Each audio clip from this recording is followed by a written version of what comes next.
आचार्य चाणक्य ने अपनी नीति में 3 चीज़ों से हमेशा दूरी बनाए रखने के लिए कहा है। हो सकती है इनसे मौत यदि आपने दूरी नहीं बनाई। तो आप जान लीजिए कि चाणक्य नीति में कौन सी चीज़ें हैं जिनसे मनुष्य को दूर रहना चाहिए। कुछ चीज़ों से दूरी बनाना ही इंसान के लिए बेहतर होता है।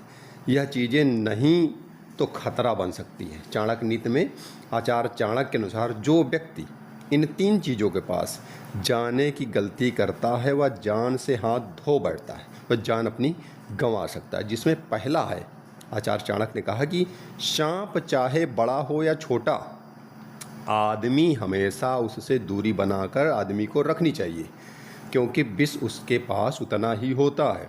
वो विषैला है, वह किसी का सगा नहीं है, इसलिए उससे हमें दूरी रहना चाहिए और सावधानी पूर्वक उससे निपटना चाहिए।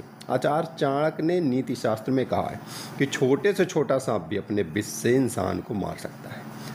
चाणक्य के अनुसार इंसान को आग से भी उतना ही दूर रहना चाहिए जितना सांप से।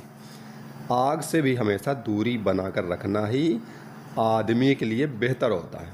चाणक्य ने बताया कि अगर आग के पास जाना आदमी के लिए खतरनाक होता है, इससे जान भी आपकी जा सकती है, आपको खतरा हो सकता है। साथ ही आचार्य चाणक्य ने यह भी बताया कि आदमी को गहरे पानी में भी नहीं जाना चाहिए। गहरे पानी में जाने से इंसान की मृत्यु हो सकती है, इसलिए आदमी को पानी से भी बचना चाहिए, क्योंकि पानी, नदी, झील, तालाब, समुद्र, ये जितने भी हैं, इसमें एक स्तर तक तो आप जाइए जहाँ तक खतरे का अंजाम ना हो, लेकिन यदि खतरे का जो निशान होता है उसके बाहर आप कदापि ना जाइए, इससे खतरा हो सकता है।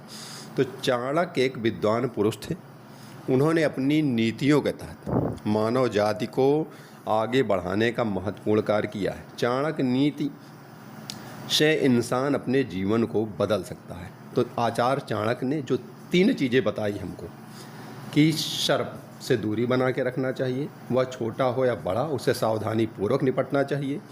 इसी तरह आग से भी हमको दूर रहना चाहिए, और छोटी से छोटी चिंगारी भी बड़ी होकर हमारे लिए घातक हो सकती है, इसलिए आग से भी हमको दूर रहना चाहिए। साथ ही हमको नदी, तालाब, पोखरे, जलाशय से भी दूरी बनाकर रहना चाहिए या सावधानी पूर्वक उनका उपयोग करना चाहिए। यदि नदी, तालाब, पोखरे गहरे हैं तो वहाँ जाने से बचना चाहिए। तो आपको वीडियो कैसी लगी हमें ज़रूर बताएं, कमेंट्स करें, लाइक करें। अगर आपने सब्सक्राइब नहीं है तो सब्सक्राइब करें।